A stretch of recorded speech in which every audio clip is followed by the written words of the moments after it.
మార్కెట్లో ఇన్వెస్ట్ చేసి మీ డబ్బులు డబుల్ చేసుకోవాలనుకుంటున్నారా? సుందరరామిరెడ్డి గారి సెమినార్ కి అటెండ్ అవ్వండి.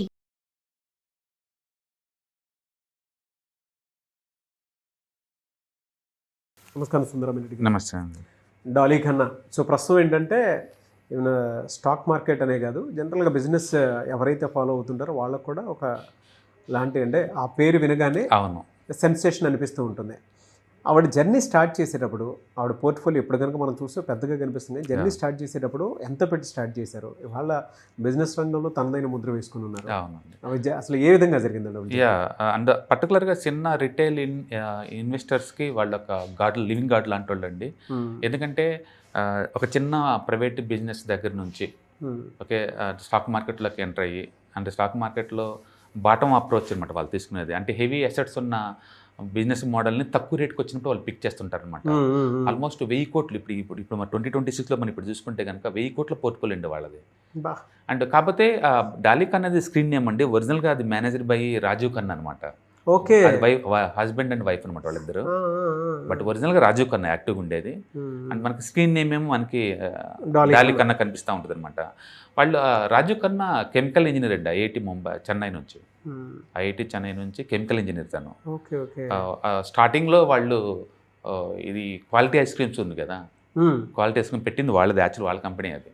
ఓకే, వాళ్ళ క్వాలిటీ ఐస్ క్రీమ్స్ 1986లో పెట్టారు క్వాలిటీ ఐస్ క్రీమ్. తర్వాత ఆ బిజినెస్ని హిందుస్థాన్ యూనిలివర్కి అమ్మేశారు.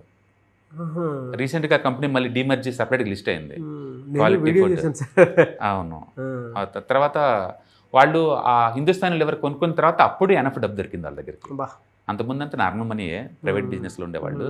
బట్ ఎప్పుడైతే 1996 నుంచి ఆ బిజినెస్ని హిందుస్థాన్ లివర్లకు అమ్మేసేసారో అప్పటి నుంచి ఎనఫ్ క్యాపిటల్ వచ్చేసింది. ఇంకా స్టాక్ మార్కెట్లో బీయింగ్ చేశారు. ఎలా స్టార్ట్ చేశారు? స్టాక్ మార్కెట్లో వీళ్ళు గొప్పతనం ఏంటంటే రిస్క్ని ముందే ప్రెడిక్ట్ చేయగలిగారు.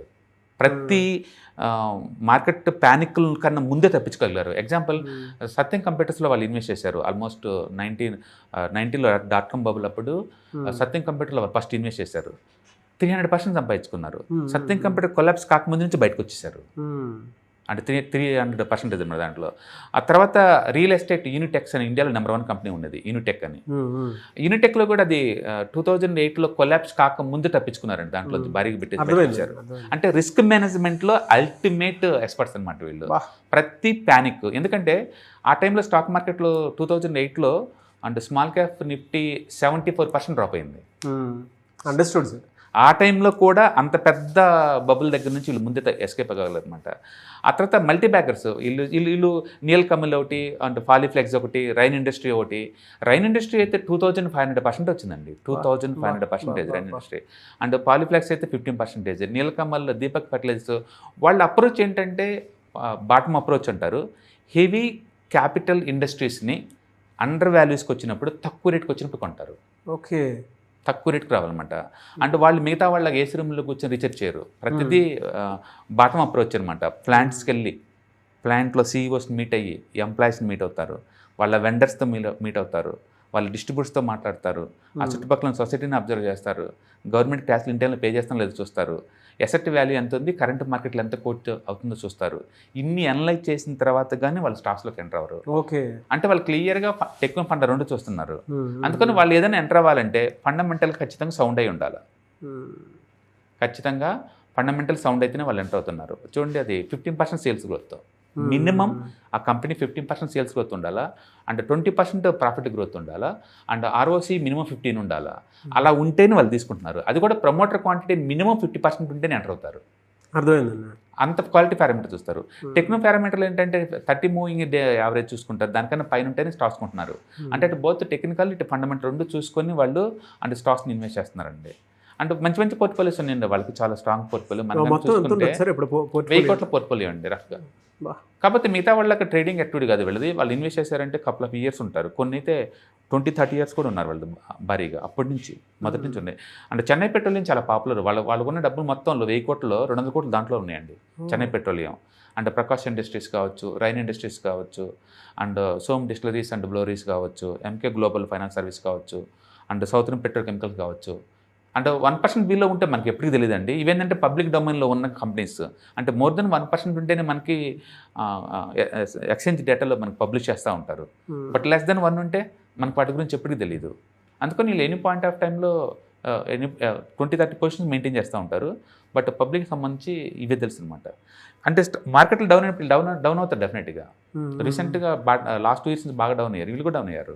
బట్ వాళ్ళ దగ్గర ఉన్న బ్యూటీ ఏంటంటే మార్కెట్లో మొదటి నుంచి ఉన్నారు కాబట్టి ఒరిజినల్గా వాళ్ళే బిజినెస్ మ్యాన్ కాబట్టి వాళ్ళకి బిజినెస్ గురించి ఐడియా ఉంది. సో ఆ స్ట్రెంత్ ఉంది, ఆ స్ట్రెంత్ ఉంది వాళ్ళకి. అంటే పడితే బ్యాడ్ అని పెరిగితే గుడ్ అని అలా అనుకోరు. రియల్గా బిజినెస్ గ్రో అవుతుందా లేదా. స్టాక్స్ చాలామంది ఏంటంటే షేర్స్ రేట్ పెరిగితేనే సేల్స్ పెరుగుతున్నట్టు అనుకుంటారు. సేల్స్కి దీనికి సంబంధం లేదండి. Example HDFC last couple of years నుంచి అది పెరుగుతూనే ఉంది sales growth. But stock rate 5 ఏళ్ళ జీరో కదా. అవునవును. ఇప్పటికీ TCSలో సేల్స్ గ్రోత్ ఎవ్రీ ఇయర్ ఉందండి ఎంతకంత. ఈరోజు రిజల్ట్ మరి ఎలా వచ్చింది ఇంకా ట్రాక్ చేయలేదు. బట్ స్టిల్ లాస్ట్ 7 సంవత్సరాల లోపల ఉంది కదా స్టాక్. దాని మీనింగ్ ఏంటంటే మీరు ఆల్రెడీ బిజినెస్లో కనుక్కుంటే ఒక రియల్గా బిజినెస్ ఎలా పర్ఫామ్ చేస్తే మీకు ఐడియా ఉంటుంది. అందుకని వాళ్ళు ఏంటంటే సేల్స్ డౌన్ అయితే, ROC డౌన్ అయితే, ప్రమోటర్ హోల్డ్ డౌన్ అయితే అప్పుడు మాత్రం టచ్ చేస్తున్నారు తప్ప స్టాక్ ప్రైస్ 2-3 years మూవ్ కాకపోయినా సరే అంతే ఉంచుకుంటున్నారు. దాంతో మనీ మేక్ చేయగలుగుతున్నారు. One of the wonderful couples అండి. మనం చాలా రేరు అంటే భార్యాభర్తలు ఇద్దరు మార్కెట్లో ఉంటాం. అవునవును. అండ్ నాలెడ్జ్ని పబ్లిక్ షేర్ చేసుకోవటం అనేది and very ethical and honest persons అండి. చాలా తక్కువ మీడియాకి ఎక్స్పోజ్ అవుతారు. అంటే చాలామందికి ఇన్స్పిరేషన్. వాళ్ళు ఏం కొన్నా సరే ఆ స్టాక్స్ని చేంజ్ చేయటం, అలా ఆ స్టాక్లోంచి క్లూ తీసుకొని ఫర్దర్ రీసెర్చ్ చేయడం పబ్లిక్కి చాలామందికి అలవాటు అనమాట. అంటే వీళ్ళు ఒక పబ్లిక్ ప్లాట్ఫామ్ కూడా అది ఫోరం కూడా మెయింటైన్ చేస్తారు. డాలికాన్ బ్లాగ్ స్పాట్ అని మంచి ఐడియాస్ జనరేట్ చేస్తారు. Great sir, very good case study.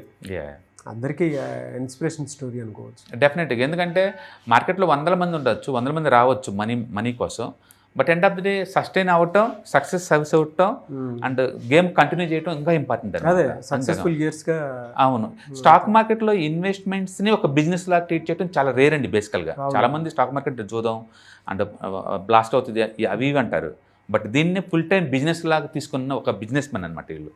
ఎందుకంటే ఎక్కడో startup company quality milk products ఒక ఐస్ క్రీమ్ని డెవలప్ చేసేసి దాన్ని హిందుస్థాన్ యూనిలివర్కి అమ్మేసేసి ఆ డబ్బులు తీసుకొచ్చి స్టాక్ మార్కెట్నే ఒక ఇన్వెస్ట్మెంట్ లాగా ట్రీట్ చేసుకుంటూ 1000 కోట్లకి పోర్ట్ఫోలియో డెవలప్ చేయడం అనేది మామూలు విషయం కాదు. They are inspiration to the most of the generations అండి.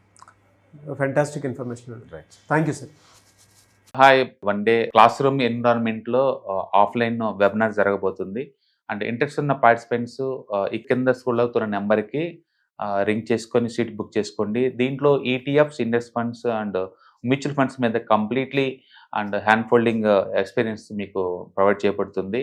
దీని ద్వారా ఏంటంటే మనం ఎసెట్స్ని స్టాక్ మార్కెట్లో ఎలా మేనేజ్ చేసుకోవాలి, ఎలా గ్రో చేసుకోవాలి, ఎలా ప్రొటెక్ట్ చేసుకోవాలో అంటే ప్రాక్టికల్గా నేర్చుకుంటారు. కాబట్టి ఇంట్రెస్ట్ ఉన్న పార్టిసిపెంట్స్ కింద స్క్రోల్ అవుతున్న నెంబర్కి పింగ్ చేసి సీటు రిజర్వ్ చేసుకోండి. Thank you.